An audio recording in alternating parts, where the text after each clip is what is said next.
আলহামদুলিল্লাহ, প্রাণপ্রিয় জেলা কুষ্টিয়া কুমারখালী থানার অন্তর্গত শিলাদা ইউনিয়ন পরিষদ মাঠে বৈষম্য বিরোধী ছাত্র আন্দোলনের নিহত শহীদদের মাগফিরাত এবং আহতদের সুস্থতা কামনায় মহাবিশ্বের মহাবিশ্বয় আমাদের মালিকের মুখের পবিত্র বাণী কোরআনে কারীম তাফসীরুল কোরআন মাহফিলের স্বনামধন্য সভাপতি,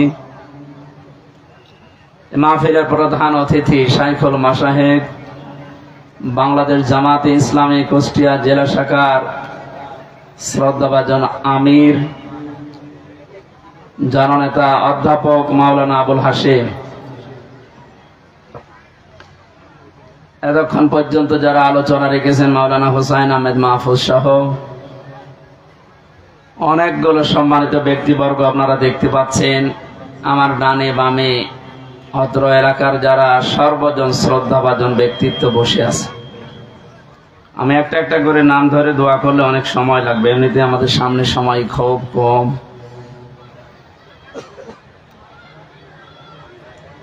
শিক্ষক জিজ্ঞাসা করেছিল এক ছাত্রকে, ওই ছেলে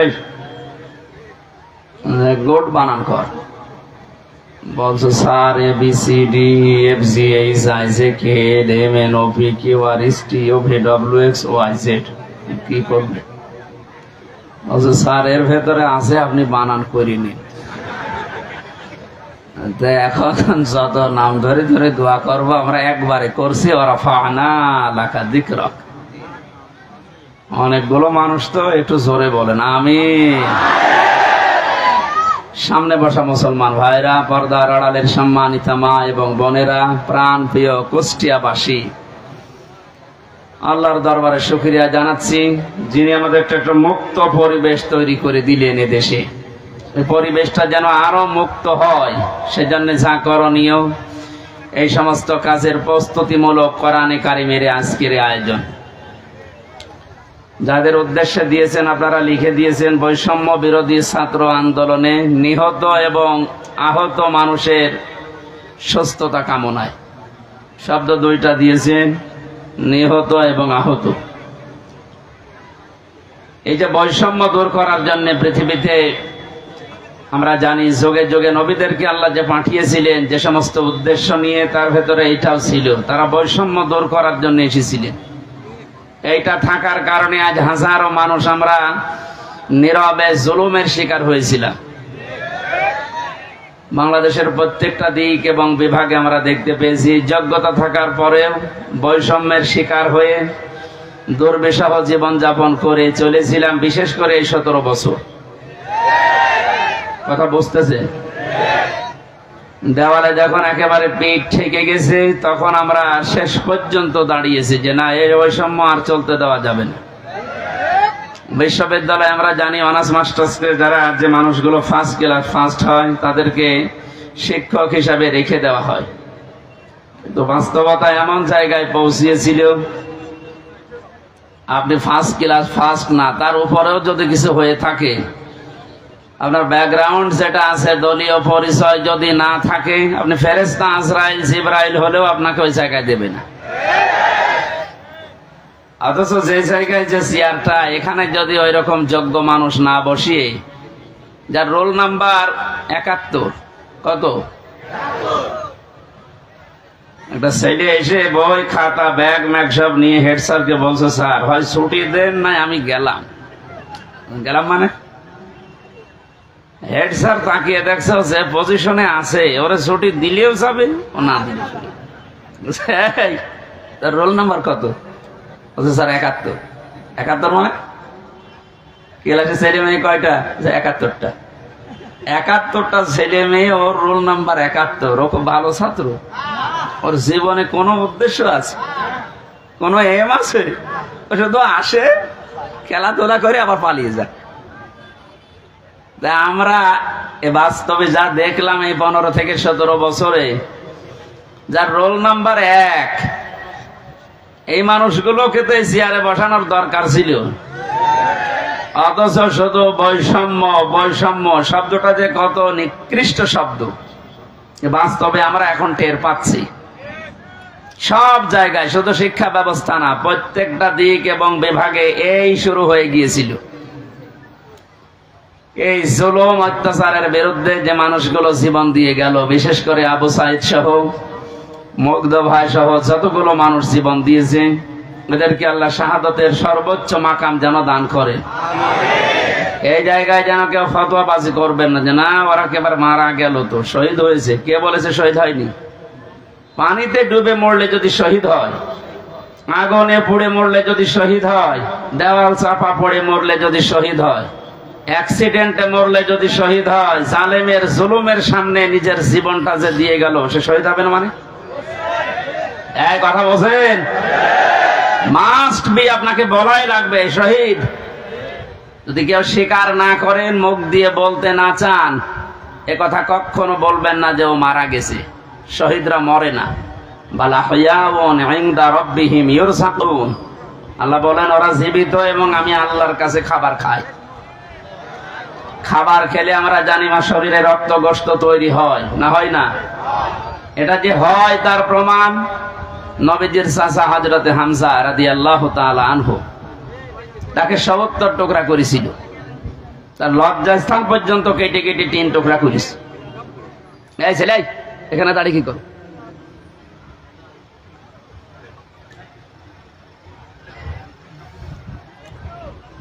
কুষ্টিয়াবাসী হযরতে হামজার এই টুকরা টুকরা অংশগুলো যখন নিয়ে এসে এক জায়গায় করেছিলেন, নবীজি দেখলেন কয়েক টুকরা পাওয়া যাচ্ছে না, যতটুকু পাওয়া যায় লাশটা সাজিয়ে রেখে দিয়েছিল সামনে। নিজের চাদরটা খুলে মাথা থেকে হাঁটু পর্যন্ত ঢাকা ছিল, বাকিটা আর ঢাকা যায় না। পাহাড়ের লতা পাতা দিয়ে নবীজি নিজে নিচের অংশটুকু ঢেকে দিলেন, কবরে দিলেন, ডাক দিয়ে বললেন মাবুদ, এই আমার চাচা হামজা, জন্মের আগে আমার বাবাকে আমি হারিয়েছি, জন্মের কিছুদিন পরে আমার মা চলে গেছে, দাদার আন্ডারে ছিলাম, তিনিও চলে গেলেন। এ পৃথিবীতে সবচাইতে বেশি কষ্ট যারা আমার জন্য সহ্য করেছিলেন, তার ভেতরে এই লোকটা একজন। তুমি আমাকে নবী বানিয়েছ, রাসূল বানিয়েছ, আমি সাক্ষী দিচ্ছি এই চাচার উপরে আমি এখনো পর্যন্ত রাজি আছি। তোমাকে আমি আহ্বান জানাই মাবুদ, তুমি আমার চাচার উপরে রাজি হয়ে যাও। কথাটা শুনতে যত ছোট মনে হচ্ছে, এ ব্যাপকতা কিন্তু অনেক বেশি। বিশ্ব নবী নিজে দাঁড়িয়ে বলছে আল্লাহ এ চাচার উপরে আমি রাজি আছি, এখনো পর্যন্ত খুশি আছি, আল্লাহ তুমি নিজেও রাজি হয়ে যাও। আল্লাহ খুশি না হয়ে পারবে? নবীজি তো কোনোদিন কথা বলা লাগেনি, শুধু মনের ভেতরে কামনা আসলেই কবুল হয়ে গেছে, অথচ আজকে নিজে তিনি দোয়া করছেন। কবর দেওয়ার ৩০ বছর পর একবার তার কবর ভেঙে গিয়েছিল মদিনায় ব্যাপক ঢলের কারণে। এ রক্তের স্রোতধারা আসছিল, ছোটবেলায় যারা তার সাথে যুদ্ধ করেছিল আজকে তারা বড় হয়ে গেছে। এই মুরব্বী মানুষগুলো রক্ত অনুসন্ধান করতে গিয়ে দেখে ৩০ বছর আগে মুহাম্মদ রাসূলুল্লাহর চাচা হযরতে হামজা রাদিয়াল্লাহু তাআলা আনহু উহুদের ময়দানে জীবন দিয়েছিলেন। যেখানে যেখানে কাফেরেরা তাকে টুকরা টুকরা করেছে, ওই জায়গাগুলো দিয়ে ফিনকি দিয়ে রক্ত বের হচ্ছে। মুসলমানেরা যদি খাবার এমনি না খাবে, আল্লাহ যে রিজকের কথা জানিয়েছেন, বালা হায়াউন ইনদা রাব্বিহিম ইউরযাকুন, তারা জীবিত এবং আমি আল্লাহর কাছে তারা রিজিক পায়। ওরা যদি রিজিকই না পাবে, তাহলে ওনার শরীর থেকে রক্ত আসলো কোত্থেকে? আমি ৪ দিন আগে ছিলাম গাইবান্ধার গোবিন্দগঞ্জে, ওখানে সাব্বির নামে ইসলামী ছাত্র শিবিরের এক ভাই 1 মাস আগে শহীদ হয়েছিল, আজকে 5 তারিখ। গত মাসের 5 তারিখে শাহাদত বরণ করার পর প্রায় 26 দিন পরে কবরটা ভেঙে গিয়েছিল। যারা আমাকে নিয়ে গিয়েছে তারা বলছে ওই কবরে এখনো পর্যন্ত তাজা রক্ত বের হচ্ছে। এই জন্য শাহাদাত শব্দটা অনেক কঠিন এবং গুরুত্বপূর্ণ শব্দ। শাহাদত যারা বরণ করেছে এ মানুষগুলোকে মরে গেছে কখনো বলবেন না, এই জন্য তো শহীদ শব্দ লিখেছে। যারা মারা গেল, যারা শহীদ হয়ে গেল, এ মানুষগুলোকে মৃত বলতে মুখ দিয়ে আল্লাহ নিষেধ করে শুধু শেষ করেননি, মানুষ যেন ধারণাও না করে, এই জন্য ধারণার উপরও আল্লাহ দিয়েছেন নোটিশ। ওয়ালা তাহসাবান্নাল্লাযীনা কুতিলু ফি সাবিলিল্লাহি আমওয়াতা ইলা আখিরি আয়াত। সূরা আলে ইমরানের 169 নম্বর আয়াতের প্রথম অংশে আল্লাহ জানিয়েছেন কোনদিন ধারণাও করবা না যে যারা শহীদ হয়েছে ওরা মারা গেছে। সুতরাং বৈষম্য দূর করার জন্য যারা জীবন দিয়ে গেল প্রায় 1000-এর উপরে ছাত্র ছাত্রী, সবগুলো যেন আল্লাহ শহীদ হিসাবে গ্রহণ করেন, বলেন আমিন। এই শাহাদত বরণ করানোর জন্য যারা ব্যস্ত ছিলেন এ মানুষগুলো প্রত্যেকেই জালেম এবং যারা এর সহযোগী। নবীজি তিরমিজি শরীফের হাদিসে জানিয়েছেন যারা জালেম এবং জেনে শুনে জালেমের সহযোগিতা করে, সাহায্য করে, সাপোর্ট দেয়, ও সঙ্গে সঙ্গে নবীর উম্মত থেকে বের হয়ে যায়। আপনি কি বুঝলেন কি বললাম? এরপরও আমরা দেখতে পাচ্ছি জেনে হোক না জেনে হোক অনেকে উন্মাদনায়, উদ্দীপনায়, বিভিন্ন কায়দায় আজ জালেমদের এখনো পর্যন্ত সাপোর্ট করে যাচ্ছে, তাদের সাফাই গাচ্ছে। আপনি কিন্তু নবীর উম্মত আর দাবি করতে পারবেন না, নবীর উম্মত থেকেই খারিজ হয়ে যাবেন। এই জন্য যারা জালেম এদেরকে এখনো পর্যন্ত সাহস দেওয়ার জন্য যারা বিভিন্ন পথ অবলম্বন করছে, কয়েকদিন আগে দেখতে পেলাম ভিডিওতে একজন বলছে, আপা আপনি ঘাবড়াবেন না, আপনি ঘাবড়ালে আমরা নরম হয়ে যাই। কত বড় শয়তান! চেহারার দিকে তাকিয়ে দেখলাম যে শয়তান তো আমি দেখিনি, যদি দেখতাম মনে হয় ওইরকমই হতো। সুতরাং বৈষম্য দূর করার জন্য যখন আন্দোলন হয়েছিল, সফল যখন হয়েছি, এদেশে কোনো বৈষম্য থাকবে না ইনশাআল্লাহ। সংস্কার যখন আরম্ভ হয়েছে, রাষ্ট্র সংস্কারের জন্য আন্দোলন ছিল না? এই কথা বলে না কেন? সংস্কার যখন আরম্ভ হয়ে গেছে অলরেডি, কোন জায়গা যেন বাদ না থাকে। গত কয়েকদিন আগে আমির জামাত আপনাদের এই শিলাইদা এসে বলে গেছে না যে সংস্কার যখন আরম্ভ হয়েছে, যারা দায়িত্বে আছে আমরা চাই ইনাদের হাতে যেন সংস্কার শেষ হয়। সুতরাং যারা আছেন বেশি দেরি করার দরকার নেই, খুব তাড়াতাড়ি যারা জালেম ছিল এবং জালেমের সহযোগী ছিল একটাও যেন পদে না থাকে। আজকে হলে আর কালকে যাওয়ার দরকার নেই, কারণ এই 1734 জন মানুষ যারা সবচাইতে বেশি জুলুম করেছে এই দেশে চেয়ারে বসে, এই মানুষগুলো আল্লাহর কাছে সব আল্লাহর মামলার আসামি। কেউ বাঁচাতে পারবে না আপনাকে। আমি 3 বছর জেলে ছিলাম, আমার মামলার বাদী ছিল, আয়ু ছিল একজন, বাদী ছিল আরেকজন। বাদী ছিল সরাসরি রাষ্ট্র, এই জন্য আমার এত দেরি হয়েছে। তাছাড়া মামলা যা, ওটা যদি সাজাও লাগিয়ে দিত সর্বোচ্চ 3 মাসের বেশি আমার রাখার কথা ছিল না। অথচ গত পরশুদিন আমার মামলা সব পোড়া ঠিসমিস করে দিয়েছে, কিচ্ছু নেই, সব শেষ। আমি মনে করলাম জিজ্ঞাসা করে বিচারপতিকে, স্যার আপনি তো আগে ছিলেন, 3টা বছর আমার এই মামলা 30 থেকে 31 বার পর্যন্ত উঠেছে, একবারও জামিন দিলেন না। আজকে একেবারে বলছেন যে এর ভেতরে কোনো মাল ম্যাটারেস নেই, কি দেখে বিচার করবো? দা মানুষ তো আপনি একই আছেন আগে থেকে, তো আমার মনে হয় এর কথা বলতে বাধ্য হইতো যে কি করবো, হাত বাঁধা ছিল। কথা বলেন না কেন? একটা রাষ্ট্র কত বড় দুর্নীতিগ্রস্ত হলে জাতীয় মসজিদের খতিব পর্যন্ত পালিয়ে যায়। এটা থেকে আজ করা যাচ্ছে যে আমরা কোথায় ছিলাম। দেখেন এই লোকটার হাত আজকে খুলে গেছে। এতদিন যে লোকটাকে বারবার অ্যাডভোকেট যারা, উকিল যারা, ব্যারিস্টার যারা কত রিকোয়েস্ট করেছে, কত যুক্তি দেখিয়েছে যে একজন পরিচিত মানুষ, এ তো গোপনে কিছু করে না, এরপরেও বলেছে না কিচ্ছু করার নেই, হবে না, যান। মাসের পরে মাস না, 3 মাস 4 মাস 6 মাস পরে একটা ডেট দিত এভাবে। অথচ টাকা পয়সা দিয়ে এগিয়ে এগিয়ে এগিয়ে এগিয়ে 30 থেকে 31 বার তুলেছে, দেয়নি। এই লোকটা গত কয়েকদিন আগে যেভাবে সব দিয়ে দিল, এই যে মোবাইলটাও দিয়েছে, 3 বছর আটকিয়ে রেখেছিল, গত বর্ষ দিন দিয়ে দিয়েছে। আমি ভাবলাম যে আল্লাহ, এইরকম হাত বাঁধা লোক এদেশে আর নেই, আছে মানে সব জায়গায়। সুতরাং হাত যাদের খুলে গেছে, আপনি যেন আর হাত বাঁধা না হয় এই কাজ করবেন। আর যারা দায়িত্ব পেয়েছেন, আপনাদের আহ্বান জানাচ্ছি, সংস্কার খুব তাড়াতাড়ি শুরু করেন, নয়তো মাসে মাসে কিন্তু ইস্যু তৈরি করে ওরা বিশৃঙ্খলা করবে।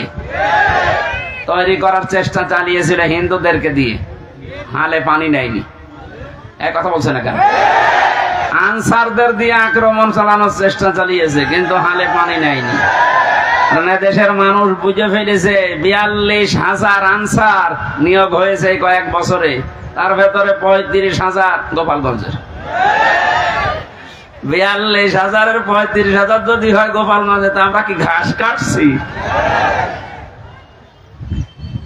এই জন্য বৈষম্য বিরোধী আন্দোলনে যে কথাগুলো ছিল, যে দফাগুলো ছিল, সবগুলোর সাথে আমরা একমত। বিশেষ করে শেষ কথা, যেটা শেষ দফা, এক দফা এসেছিল যে আমরা জালেমের পদত্যাগ চাই।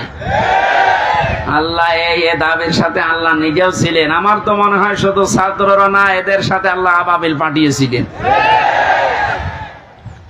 আল্লাহ রাব্বুল আলামিন যেহেতু সব কিছু সংস্কার চলছে খুব তাড়াতাড়ি, যেন এই 1634 জন যারা বসেছিলেন অধিকাংশই পালিয়েছে, বাকি একটাও যেন না থাকে, যারা এতদিন পর্যন্ত বৈষম্যের শিকার হয়েছে, তারা যেন এখন এই চেয়ার গুলোতে বসে।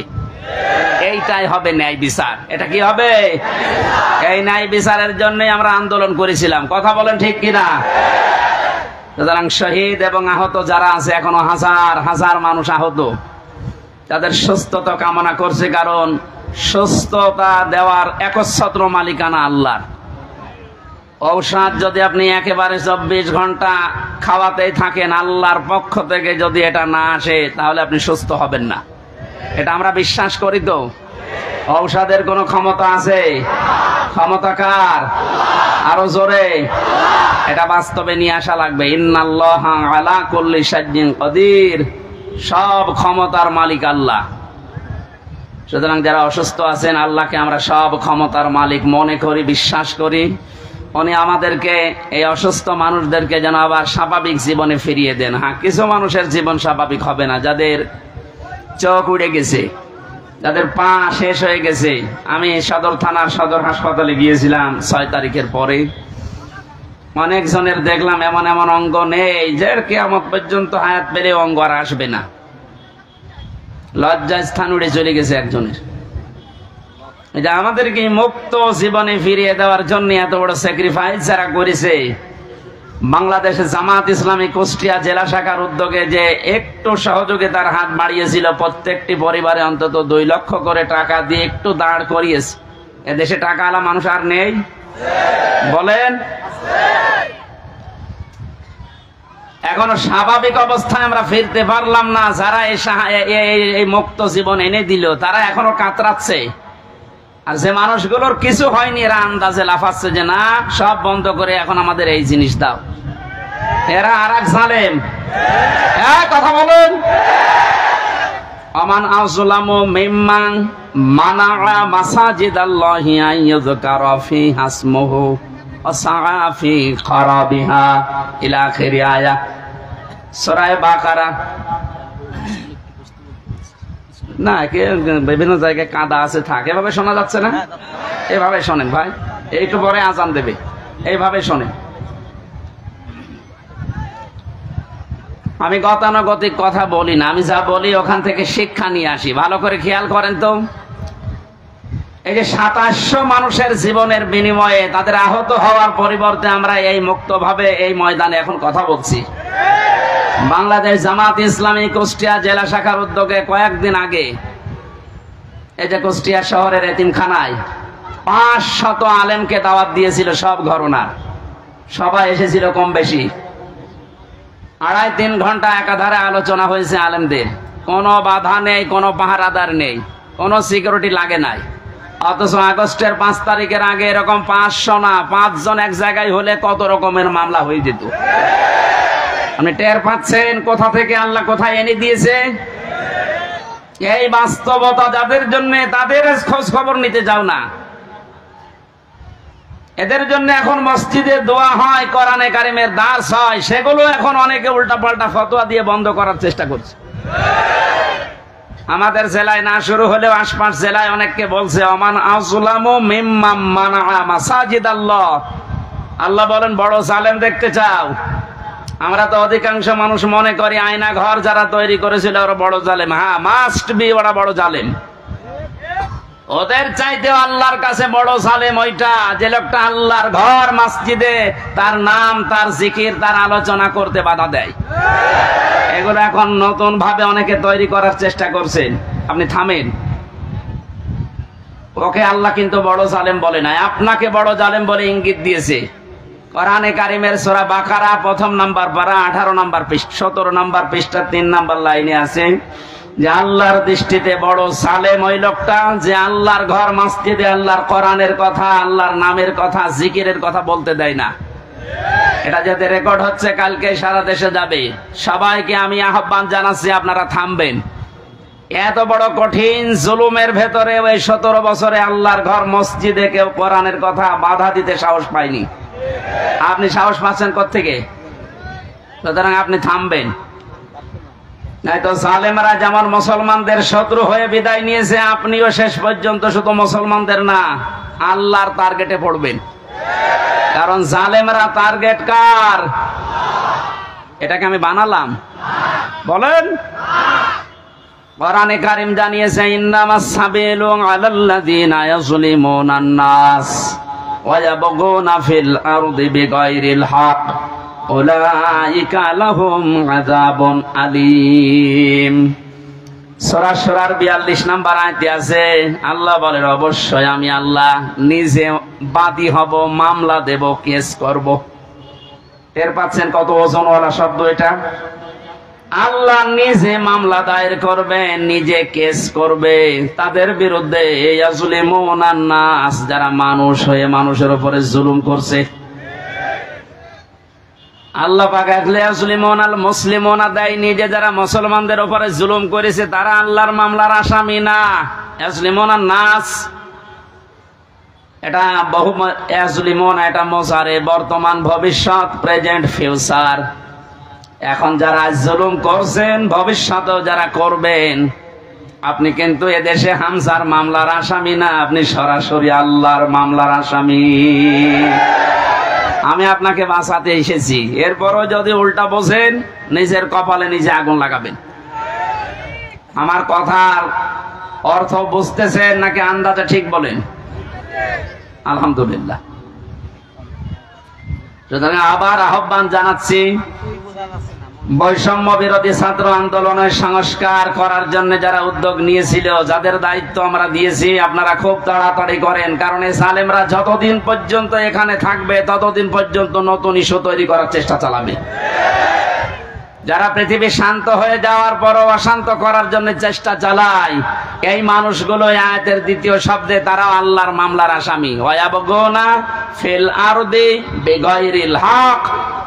পৃথিবী শান্ত হয়ে যাওয়ার পরে যারা অশান্ত করার জন্য বিদ্রোহ করে বেড়ায়, সংখ্যালঘুর নাম নিয়ে যা শুরু করেছিলেন, আমিরে জামাত অলরেডি ঘোষণা দিয়েছে এদেশে কোনো সংখ্যালঘু সংখ্যাগুরু নেই। সুতরাং এই ইস্যু বাদ দেওয়া লাগবে। এদেশে সংখ্যাগুরু সংখ্যালঘু আছে? না, নেই। এদেশে যে জন্ম নিয়েছে সেই এদেশের বৈধ নাগরিক। আমি আমির হামজা 96% মুসলমানদের ভেতরে যেমন অধিকার পাবো, একজন হিন্দু 4%, তাতে কি সে একই অধিকার পাবে? এক কথা বলছেন। এটা যখন বুঝে ফেলেছে, দেখছে না এ তো হালে পানি নাই না, ওটা বাদ দিয়েছে। এরপরে নামিয়েছে ডাক্তারদের, ওটাও পারছে না। এরপরে নামিয়েছে আনসারদের, ওটাও যখন পারে না, আমার মনে হয় ওদের যা চরিত্র, কিছুদিন পরে গলন্দ ঘাটের এই বেশ্যাদের নামাবে। খুব সাবধান থাকা লাগবে। আমি একটু খোলামেলা বলে ফেললাম, কারণ চরিত্র ওদের ওই রকমই, ওদের যা চরিত্র ওই রকমই। ঈমান যাদের ভেতরে আছে তারা তিনটা কাজ কখনো করতে পারে না, এটা কোরআনে কারীম জানিয়েছে। সূরা ফুরকানের ভেতরে আছে 19 নম্বর পারার 4 নম্বর পৃষ্ঠা 14 নম্বর লাইনে। আপনি বাড়িতে যে তাফসীর মিলিয়ে দেখবেন, ঈমান যাদের আছে কয়টা কাজ করতে পারে না? আরো জোরে। এই তিনটা কাজ যদি করে ফেলে তাদের শাস্তি আল্লাহ দেবেন ডবল। এই এখানে গল্প বন্ধ করো, একেবারে নড়াচড়াও বন্ধ। ওয়াল্লাযীনা লা ইয়াদউনা মা'আল্লাহি ইলাহান আখার, আল্লাহ পাক বলেন ঈমান যাদের আছে এই পৃথিবীতে তারা আল্লাহ বাদে অন্য কাউকে ডাকতে পারে না। এটা অন্যান্য জেলার কথা বাদ দিলাম, আমাদের জেলাতে এখন আস্তে আস্তে তৈরি হয়েছিল রাষ্ট্রীয়ভাবে, অনেকে নিজের অর্থ দিয়ে হলেও এই কাজটা প্রতিষ্ঠিত করার চেষ্টা চালাচ্ছিল। এই যে আপনাদের থানায় মাজার আছে না, লালনের মাজার, কত মানুষ বাংলাদেশের বিভিন্ন প্রান্ত থেকে এসে না জেনে আজটা পুরা উল্টিয়ে ডাকতো, আল্লাহ বাদে অন্য কাউকে ডাকা জায়েজ? আরো জোরে। আপনি বুঝে ডাকেন আর না বুঝে ডাকেন, আপনার শাস্তি ডবল হবে যদি এখনো বন্ধ না করেন। বাংলার বিভিন্ন প্রান্তে গণাটা এখনো পর্যন্ত অনেকে জারি রেখেছে। গত পরশুদিন চট্টগ্রামের নূরে বাংলা আর ওই যে জাঙ্গি হুজুর এমন পিটানি খেয়েছে, ইসলামের নাম নিয়ে শয়তানগুলো আল্লাহর নামটা পুরা পাল্টিয়েছে। ওরা আল্লাহর নামে কিছুক্ষণ জিকির করার পরে পরে ইয়ালি বাবা, শালি বাবা, আগলা বাবা, পাগলা বাবা আন্দাজে জিকির বানাতো। তাহলে কোরআনের আয়াত অনুযায়ী আল্লাহর পাশাপাশি অন্য কাউকেও যারা ডাকে তাদের শাস্তি হবে ডবল। আরো জোরে। কি সুন্দর ভাবে মিলিয়েছে দেখেছেন, কোরআনে কারীম জানিয়েছে ওয়ালিল্লাহিল আসমাউল হুসনা ফাদউহু বিহা ওয়াদারুল্লাযীনা ইলহিদুনা ফি আসমাই ইলা আখিরি আয়া। সূরা আরাফ 9 নম্বর পারার 13 নম্বর পৃষ্ঠার 5 নম্বর লাইনে আছে, এটা 179 নম্বর আয়াত। আল্লাহ পাক বলেন আমি আল্লাহর অনেক সুন্দর সুন্দর নাম আছে, যে নামে পারো আমাকে ডাকো, কিন্তু সাবধান, আমার নামের সাথে যারা ইলহাদ করে, আমার নামকে যারা পরিবর্ধন করে দেয়, নামের সাথে উল্টা পাল্টা কিছু জুড়ে ডাকে, তাদের সাথে ডাকবা না। আমি এত গভীরে যেতাম না, শুধু রেকর্ড হচ্ছে কারণে বলছি, সারা দেশে কালকে ছড়াবে। আপনারা সাবধান। ঈমান যাদের আছে তারা যেহেতু তিনটি কাজ করতে পারে না, আর তারা যদি করে ফেলে তাদের কিন্তু ডবল শাস্তি হবে।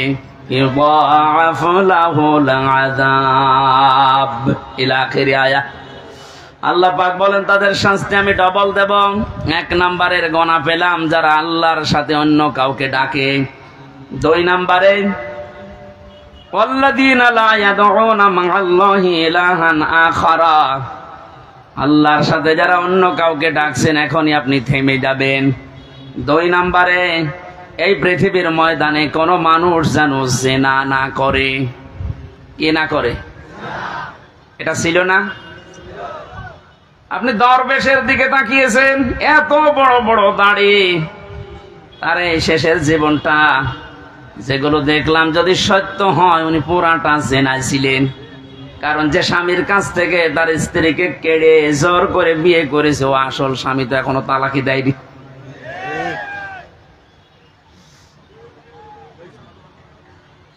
আমাদের সাবধান থাকা লাগবে। আমাদের ঈমান যাদের ভেতরে আছে এরকম কোন গুনাহ যেন আমাদের ভেতরে না আসে। মুমিন মরে যেতে পারে কিন্তু জিনা করতে পারে না। শুধুমাত্র লজ্জা স্থানের জেনাটা জেনা না, হাতের জেনা আছে, মুখের জেনা আছে। হাতের জেনা কি? কোন বেগানা মহিলাকে আপনি হাত দিয়ে যদি স্পর্শ করেন জেনা করার গুনাহ হবে। চোখ দিয়ে যদি ওই রকম নিয়তে দেখেন তাহলে জেনা করার গুনাহ হবে। অন্তরে যদি ওরকম কোন ধারণা নিয়ে আসেন জেনা করার গুনাহ হবে। জেনা করলে শাস্তি কয়টা বললাম? ডবল। বলেন, আরো জোরে বলেন। আমরা যেন মেনে নিতে পারি এরকম মন মানসিকতা আল্লাহ আমাদের দান করুন, বলেন আমিন। আমি আবার বলছি, শেষ কথা, বৈষম্য বিরোধী আন্দোলনে যে সমস্ত দফাগুলো ছিল সংস্কার করার জন্য, এটা রেকর্ড হচ্ছে বলে বারবার বলছি, যারা আছেন তাড়াতাড়ি করেন, নয়তো এরকম কুলু আবার তৈরি করবে। প্রধান বিচারপতিকে দিয়ে একবার চেষ্টা চালিয়েছিল, ছাত্রদের জন্য পারে নাই। আমার তো এই যে 8টা 9টা ইস্যু তৈরি করার যা শুরু করেছিল বিদ্রোহ, আমি দেখলাম সবগুলোই আল্লাহ নিজে যেন হ্যান্ডেলিং করছে। সুতরাং যখন কাজ হচ্ছে না, আপনারাও থামেন। জালেম তো বিদায় নিয়েছে। কোরআনে কারিমের অনুষ্ঠানে হাজার হাজার মানুষকে নিয়ে আল্লাহর কাছে বলছে, আল্লাহ কিয়ামতের আগে যেন এদেশের চেয়ারে আর কোনো জালেম না আসে। বলেন, আমির জামাত তো এইদিকে ইঙ্গিত দিয়েছিলেন যে এক জালেমের হাত থেকে মুক্ত হয়ে যেন আমরা অন্য কোন জালেমের হাতে না পড়ি। অথচ কিছু মানুষ নিজের দিকে এটা নিয়ে উল্টা পাল্টা ফতোয়া দিচ্ছে। আরে ভাই, আপনার নাম বলেছে, তাহলে আপনি নিজে অবশ্যই ঠাকুর ঘরে কে রে, আমি তো বলা খাই না। আপনার নাম বলেছে যে আপনি এই চেয়ারে বসলে আপনি জুলুম করবেন, তার মানে আপনি করবেন, এই জন্য আপনার ভয় হচ্ছে। ওনার দূরদর্শিতা সম্পর্কে আপনি জানেন না, তাই উল্টা পাল্টা ধারণা করেন। আমি ওইদিকে আর গেলাম না। সুতরাং আমরা যেন সাবধান থাকি। দরুদ পড়ছি আমাদের নবী মুহাম্মদ রাসূলুল্লাহর উপরে, যাকে আল্লাহ কোরআনে বিশেষভাবে 7টা নাম ধরে ডাক দিয়েছিলেন। তার 1 নম্বরের নাম ছিল ইয়াসিন। নাম কি? এখানে কুমারখালী ফাজিল মাদ্রাসা এবং আশপাশের দাখিল আলিম মাদ্রাসার কত সুপার সহ সুপার মাওলানা বসে আছে। ইয়াসিন এটা আল্লাহর ঘোষণা দেওয়া শব্দ। ইয়া হরফে নেদা, ইয়া মানে হে, সিন মানে সাজ্জেদ, সাজ্জেদ মানে নেতা। তাহলে আল্লাহর ঘোষণা দেওয়া নেতা এই পৃথিবীতে মাত্র একজন। কয়জন? শব্দের ব্যাখ্যা করতে গিয়ে তাফসিরে কাবির আল্লামা ফখরউদ্দিন রাজি রহমতুল্লাহ আলাইহি লিখেছেন, ইয়াসিন শব্দের 5টা অর্থ আছে। ইয়াসিন মানে সাজ্জেদুল আলামিন, সাজ্জেদুল বাশার, সাজ্জেদুল কাউনাইন, সাজ্জেদুল আম্বিয়া, সাজ্জেদুল মুরসালিন। তার মানে আল্লাহ বোঝাতে চেয়েছেন, পৃথিবীর মানুষেরা যদি মনে করো যে আমি পৃথিবীতে বাস করি, নবীকে আমার মানায় লাগবে, অন্য কোন জগতে গেলে আর মানা লাগবে না। না, ইয়াতানাজ্জালুল আমরু বাইনাহুন্না, প্রত্যেকটা আসমানে আমার আল্লাহর বিধিবিধান নাজিল হচ্ছে। ওই সমস্ত সৃষ্টির জন্য আলাদা বিধান আছে। কেউ যদি মনে করে আমি মঙ্গল গ্রহে বাস করি, আমি চাঁদের দেশে থাকি, আমার তো ওখানে নবীকে নেতা মানা লাগবে না, আদর্শ মানা লাগবে না। না, এই জন্য সাজ্জেদুল আলামিন দিয়েছেন বহু বচন। আপনি যে কোন গ্রহে বাস করেন না কেন, সেখানে মুহাম্মদ রাসূলুল্লাহকে আপনাকে নেতা মানায় লাগবে। এই শব্দটা আমি কয়েকবার উচ্চারণ করলাম, খেলা করার জন্য না। আলেমরা বসে আছে, আহ্বান জানাচ্ছি তাদেরকে, আল্লাহর ঘোষণা দেওয়া নেতা যেহেতু একজন, এই জন্য এই নেতাকে মেনে নেওয়া নামাজের মতো ফরজ। এই কথা বলুন। এটা যারা ঠিক করতে পারছেন না, আপনার নামাজ হবে না। কারণ কিয়ামতে যে বিচারের সিস্টেম গুলো, ধাপ গুলো আমরা দেখেছি, কিয়ামতে সর্বপ্রথম মানুষকে আল্লাহ তার নিজের সামনে যখন দাঁড় করাবেন, 10 জন 20 জন 50 জন না, প্রতিটি মানুষকে আল্লাহ নিজের সামনে দাঁড় করাবে স্রেফ একা একা। ওয়াকুল্লুহুম আতিহি ইয়াউমাল কিয়ামাতি ফারদা। আল্লাহ পাক বলেন সূরা মরিয়মের 95 নম্বর আয়াতে আছে, কিয়ামতে প্রতিটি মানুষকে তার সামনে আল্লাহ দাঁড় করাবেন স্রেফ একা একা। কয়জন করে? বলেন বলেন। আপনি এটা নিজের সাথে এখন মিলান তো। আর রাজনৈতিক ভাবে আপনার পরিচয় আলাদা আলাদা আছে, আপনি তো মানুষ, মিলান একটা। এখনই ময়দানে মাশার কায়েম হয়ে গেছে। আল্লাহ আপনাকে যদি ডাক দিয়ে নিজের সামনে দাঁড় করায়, আপনার যে অবস্থা আছে, যে বাস্তবতা আপনি তৈরি করেছেন, বলেন তো আপনার আল্লাহর সামনে দাঁড়িয়ে পেছনের জীবনের হিসাব দিতে পারবেন? বলেন। আমি একা একা থাকলে মাঝে মাঝে ভাবি, আল্লাহ তুমি যদি বলো হামজা 2024 সালের আগস্ট মাসের 31 তারিখ পর্যন্ত তোরে মাফ করে দিলাম, যা।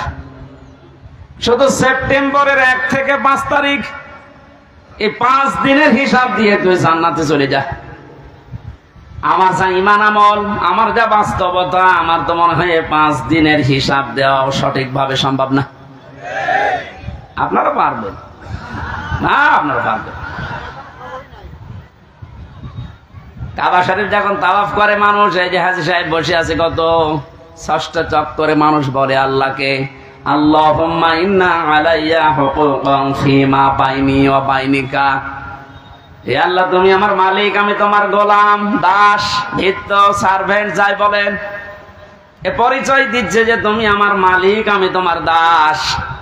দাস হিসাবে তুমি আমাকে সব কিছুই তো দিয়ে দিলে, আমাকে নেই থেকে হামজা বানিয়েছো। আমি তো উল্লেখ করার মতো কিছু ছিলাম না, অথচ আজ হামজা হয়ে বসে আছে হাজারো মানুষের সামনে। এখানে অবদান পৃথিবীর কারণে, সব অবদান শুধু তোমার। আমার মা বাবার অবদান আছে কি? তারা শুধু বিছানায় ছিল, এই শেষ। বাকি যা করার নেই থেকে শুরু করে এ পর্যন্ত সব করেছে কে? আরো জোরে।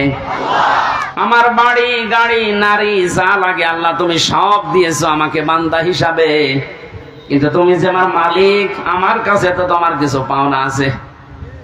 গোলাম হিসাবে আমি তোমার কিচ্ছু দিতে পারি নাই। তবে কাবার সামনে আমার 6টা চক্কর চলছে, একটা কথা আমি বলতে পারি, আমার কিচ্ছু নেই দেওয়ার মতো। এই জন্য বলছে আল্লাহ তুমি আমারে মাফ করে দাও।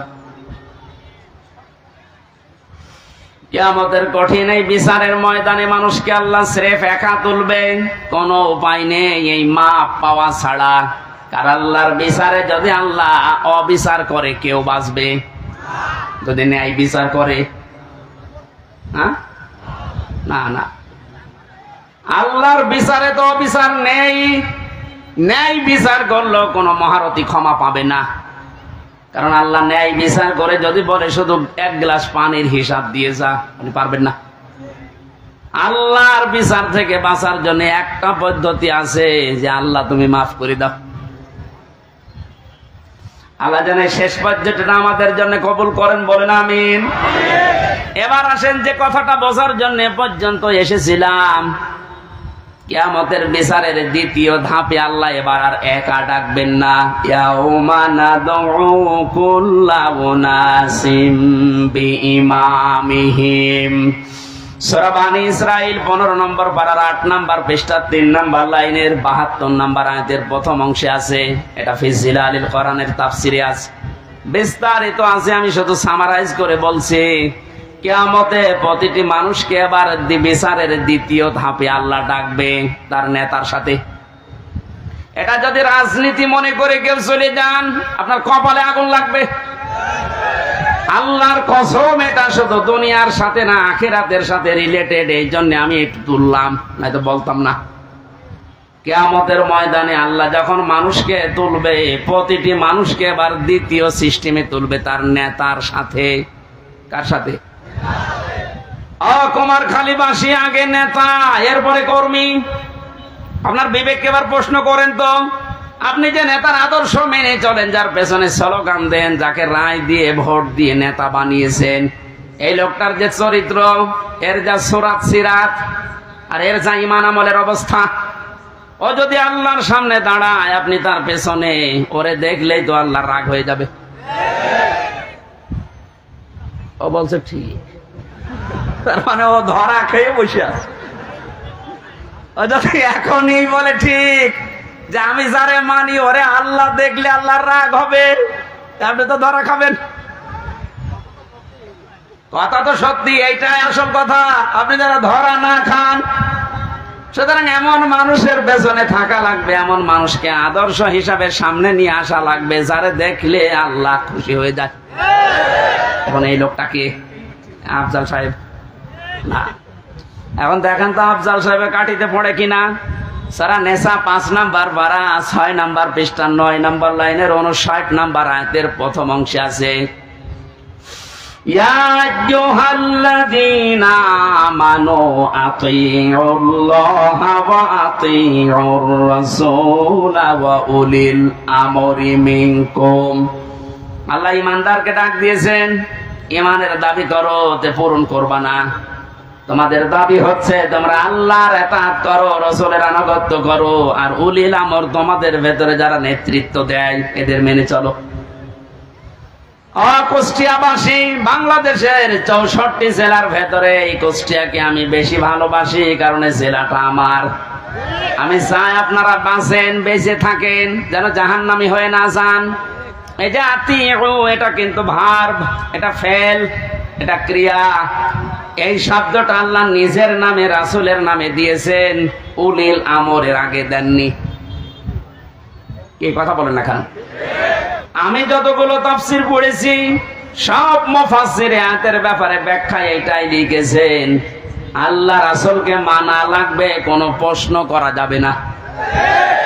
কিন্তু আল্লাহ রাসূলের পরে যদি কিয়ামত পর্যন্ত আপনি কাউকে মানতে চান, নেতা হিসাবে নেতৃত্ব দেবে, তাকে যদি মেনে চলতে চান, মাস্ট বি, দেখাই লাগবে এই লোকটা আল্লাহ রাসূলকে মেনে চলে কিনা। আরে এই আয়াতটা বাংলাদেশে আজ কায়েম হয়ে গেলে তো ইসলাম চলে আসে। এক কথা বলে না কেন? আল্লাহ রাসূলকে যে লোক মেনে চলে না, আমার বাবা হলে ওরে আমি মানি না। এ কথা মানবেন কারা দেখি? লিল্লাহি তাকবীর। এই দেখেন তো, হাত তোলেনি কে? আলহামদুলিল্লাহ, ঠিক আছে, হাত নামান। ওয়াজ তো হয়ে গেছে, এবার মোনাজাত করে দিই। আবার কি ওয়াজ করবো? এটাই তো, আল্লাহ রাসূলকে যে মানে না, সে আমার বাবা হলেও মানি না। তাহলে এদেশে আর কিছু থাকবে? ইসলাম চলে আসবে ইনশাআল্লাহ। আমরা জরিপ দেখতে পাচ্ছি, আগস্টের 5 তারিখের আগে একরকম ছিল, এই আজকে রাতের পাল্টিয়ে গেছে। এই মাত্র 30 দিনে পুরা পাল্টিয়ে গেছে। 16 জন চাইতো এই দেশে ইসলাম রাষ্ট্রীয় ভাবে কায়েম হোক 5 তারিখের আগে। এখন জরিপ যেটা বলছে, এই 1 মাসের ব্যবধানে বাংলাদেশে এখন প্রায় 35 জন মানুষ চাচ্ছে দেশে ইসলাম কায়েম হোক। এটা যদি এভাবে চলতে থাকে, 51 জন যেদিন হবে, সেদিন কোন মহারথী আর বাধা দিয়ে ঠেকাতে পারবে না ইনশাআল্লাহ।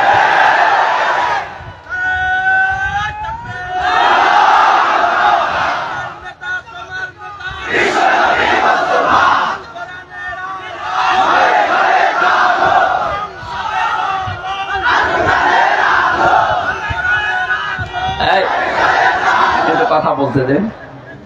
কয়েকদিন আগে সিরাজগঞ্জে ছিলাম, একটা আমি দোকানে ঔষধ নেওয়ার জন্য, আমার মুখ বাঁধা ছিল, বসে আছি। একটা লোককে বলছে, ভাই যে আমির হামজা আসতেছে, ওয়াজ শুনতে যাবেন না? উনি জবাব দিয়েছে, ওয়াজ কি শুনতে যাব, গেলে তো রাজনীতি হবে। চিন্তা করেন তো, ওর মন মানসিকতা কোন দিকে। আমি কি রাজনৈতিক দলের কোন লিডার? এই বলেন, আমি কি ঘোষণা দিয়েছি যে আমি ভোটে দাঁড়াবো? আপনারা এত ভয় কেন? রাজনীতি এটা কোরআনের একটা অংশ। 903 জায়গায় আল্লাহ ডাইরেক্ট ইনডাইরেক্ট এই শব্দগুলো দিয়েছে। রাজনৈতিক জীবনে যেন আপনি জাহান্নামে চলে না যান, এই জন্যই তো পাহারা দিচ্ছি।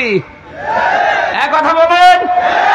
আর আপনি উল্টা বুঝে, না এটা রাজনীতি হবে। রাজনীতি হবে মানে কোরআন বাদ দিয়ে রাজনীতি আছে? কোরআন বাদ দিয়ে যারা রাজনীতি করেছে, তাকান, দরবেশ পর্যন্ত 36,000 কোটি টাকা ঋণ করেছে। যেহেতু কোরআন ছিল না, এই জন্যই তো এত দুর্নীতি। কোন জায়গায় যেন এই দুর্নীতি আর ফিরে আসতে না পারে। আল্লাহ রাব্বুল আলামিন নবীকে ডাক দিয়েছিলেন কয়টা নাম ধরে? 7টা। কয়টা? 7টা নামে ডাক দিয়েছেন পুরা কোরআনে। আর 1 নম্বরে হচ্ছে ইয়াসিন। সুতরাং আপনি যদি পৃথিবীর কোন জায়গায় বাস করেন, আপনাকে নেতা হিসাবে, আদর্শ হিসাবে মানা লাগবে মুহাম্মদুর রাসূলুল্লাহকে। যদি বলেন না আমি পৃথিবীতে থাকি না, আমি থাকি মঙ্গল গ্রহে, ওইটা কার? বলেন বলেন। এই জন্য মুফাসসির দিয়েছেন সাইয়্যিদুল আলামিন। বহু বছর যেখানেই থাকেন সেখানেই নবীকে মানা লাগবে কিয়ামত পর্যন্ত। আল্লাহ আমাদেরকে, অনেকে বলে যে ইয়াসিন সূরা একবার পড়লে 10 খতম কোরআন শরীফের সওয়াব হয়। হ্যাঁ হয়। এর ভেতরে যে 83টা শিক্ষা আছে, আপনি তো একটাও মানেন না, কিসের সওয়াব হবে আপনার? এর প্রথম শিক্ষা এইটা যে ইয়াসিন আল্লাহর ঘোষণা দেওয়া নেতা কয়জন? নেতা নেতা বারবার বলছি, মানে রাজনীতি মনে করছেন? এটা যদি রাজনীতি হয়, এইটাই রাজনীতি। বলেন বলেন। মুহাম্মদ রাসূলুল্লাহ যতদিন পর্যন্ত খাবারের এই ঝুড়িকে আবু জেহেলের মাথা থেকে আবু বকরের মাথায় নিয়ে আসতে না পেরেছেন, ততদিন তিনি মানুষের মুখে হাসি ফোটাতে পারেননি। খাবার তো একই ছিল, খাবার একই ছিল না, শুধু ঝুড়িটা আবু জেহেলের মাথা থেকে নামিয়ে আবু বকরের মাথায় তুলে দিয়েছিলেন, হযরত ওমরের মাথায় তুলে দিয়েছিলেন। সিস্টেম একই ছিল, মানুষও এক, খালি পাল্টিয়েছে ঝুড়িটা। ওর জামানায় থাকতে মানুষ না খেয়ে মরিছে, আর হযরত আবু বকর ওমরের জামানায় এসে মানুষ না খেয়ে মরিছে। আমরা তো এইটাই চাই কোরআন দিয়ে। কথা বলে না কেন? আল্লাহ ঘৃণিত করে দেন যে মানুষগুলো সীমা ছাড়িয়ে যায়, তাদের বসবাসের জায়গা পর্যন্ত আল্লাহর কাছে ঘৃণিত। এটার বাস্তব প্রমাণ হচ্ছে আবু জেহেলের বাড়ি। কাবা শরীফ তাওয়াফ করার পরে আমি যখন উপরে গেলাম, দেখলাম আমার পেটে ব্যথা করছে। পুলিশকে ডাক দিয়ে বললাম, ভাই এতক্ষণ তো ভালোই ছিলাম, এখন পেটে ব্যথা করছে মানে? পুলিশ তার আমার ভাষা বোঝে নাই, আমার বলছে ইয়া হাজি আল হুজ্জাত আয়না বিলা দোকান। ও হাজি, দেশ কোথায়? যে তুমি বাংলাদেশ, বাংলাদেশ থেকে এসেছি। ওর ভাষা দিয়ে আমারে বোঝাচ্ছে, ভাই হাজি সাহেব আপনি জানেন না এটা কোন জায়গা? না তো। আবু জেহেলের বাড়ি। আপনি এখনো পায়খানা না করে দাঁড়িয়ে আছেন, তাড়াতাড়ি করেন। সত্যি কথা বলছে, পায়খানা করে দেখি পেটের যে ব্যথা ছিল সব ভালো হয়ে গেছে।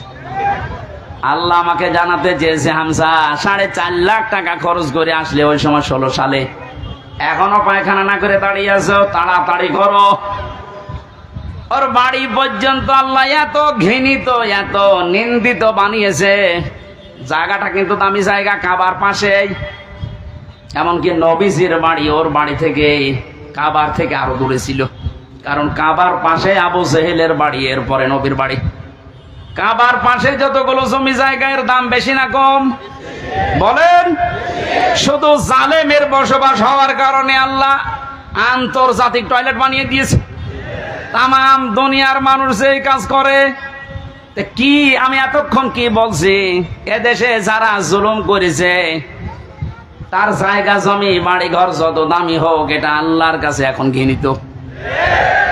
কারণ দেখবেন মুজদালিফা থেকে যখন মানুষ যায়, একটা জায়গা আছে খুব তাড়াতাড়ি হাঁটে, কারণ এটা গজবের জায়গা। জালেমদের জায়গাগুলো এত বেশি ঘৃণিত, নিন্দিত, এত বেশি অপমানকর হয়ে যায় আল্লাহর কাছে, আল্লাহ ওইটাকে পর্যন্ত আর পছন্দ করে না, ওখানে জালেম থাকতো তাই। সুতরাং বাংলার কুষ্টিয়া জেলা সহ যত জায়গায় জালেমের বসবাস ছিল, আহ্বান জানাচ্ছি যারা দায়িত্বে আছেন, এই জায়গাগুলো ইন্টারন্যাশনাল পায়খানা বানিয়ে দেন। একটু বেশি বলে ফেললাম? না না, বেশি হয়নি, কম হয়েছে। কারণ এই জায়গা থেকেই তো ইসলাম মানবতা ধ্বংস করার জন্য ওখানে বসে বসে দুর্বিসন্ধি করতো। কুষ্টিয়া এরকম জায়গা ছিল না, যেখানে যেখানে ছিল ওগুলো পায়খানা বানিয়ে দিন। মানুষ যেন কিয়ামত পর্যন্ত কুষ্টিয়া জেলায় যারা আসবে তারা যেন জানে যে জালেম তো একটা ছিল এদেশে। আসিফ মাহমুদ নামে যে উপদেষ্টা কয়েকদিন আগে ঘোষণা দিয়েছে, আয়না ঘর এদেশ থেকে যেন ধ্বংস করা না হয়, ওটা স্মৃতি হিসাবে রেখে দেন। সারা বিশ্বের মানুষ আসবে, মানুষ যেন জানে যে এই পৃথিবীর ময়দানে বাংলাদেশ নামে একটা দেশ ছিল, সেখানে একটা জালেম ছিল।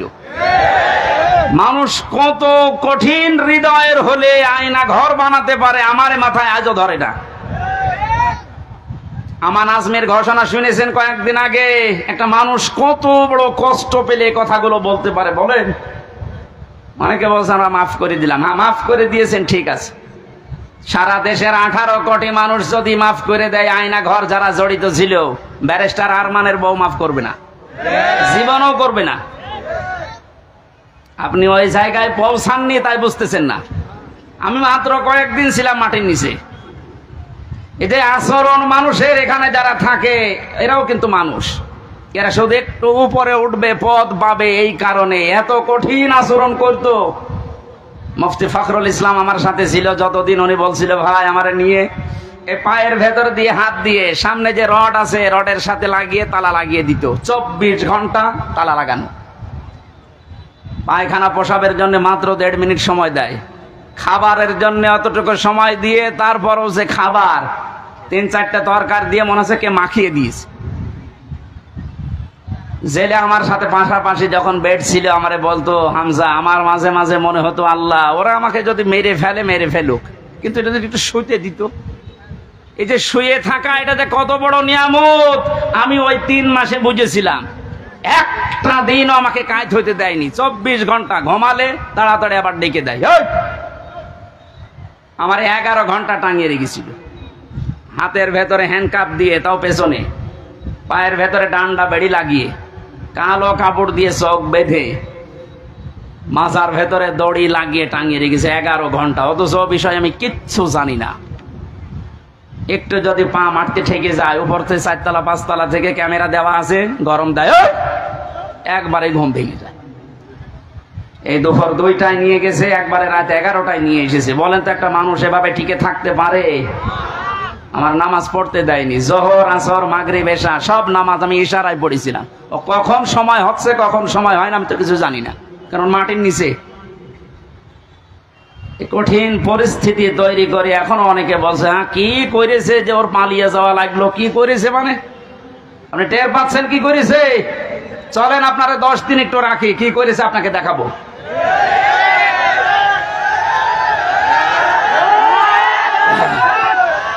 এই জন্যই তো জালেমের বিরুদ্ধে হামজার মামলা না, মামলা কার বলেন? সুতরাং এর জালেমেরা এরা কিন্তু টার্গেট হামজার না, এ টার্গেট আল্লাহর। এই জন্যই তো এত ভয়। যেদিন আমার রায় দিয়ে পুরা মামলা ঢিসমিস করে দিয়েছে, ওই দিন আমার মামলার আয়োগকে কল দিয়েছিলাম। এতদিন ওরে আমি স্যার বলতাম, এখন তো উল্টা করে আমারে স্যার বলছে।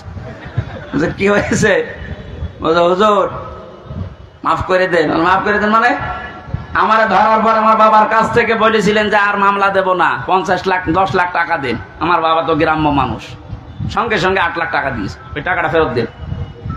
আপনি মাফ চাচ্ছেন, টাকাটা আগে ফেরত দিয়ে যান, তারপরে মাফ হবে। এই কাউন্টার টেররিজমের যে কয়টা দায়িত্বশীল ছিল, এগুলো মানুষের মধ্যে পড়ে না, এগুলো জানোয়ারের চাইতেও খারাপ। আমি নাম ধরেই বলছি, এই মনিরুল, এই আসাদুজ্জামান, ডিসি মান্নান, হারন তো 3 ইঞ্চি। ওর নাম মুখে উচ্চারণ করাও ঠিক না। এই শয়তান এত উপরে উপরে দেখাতো, রিমান্ডে এসে মনে হতো তো ফেরেশতা, অথচ ভেতরে ভেতরে যে আলেমদের এত বড় ক্ষতি করিস।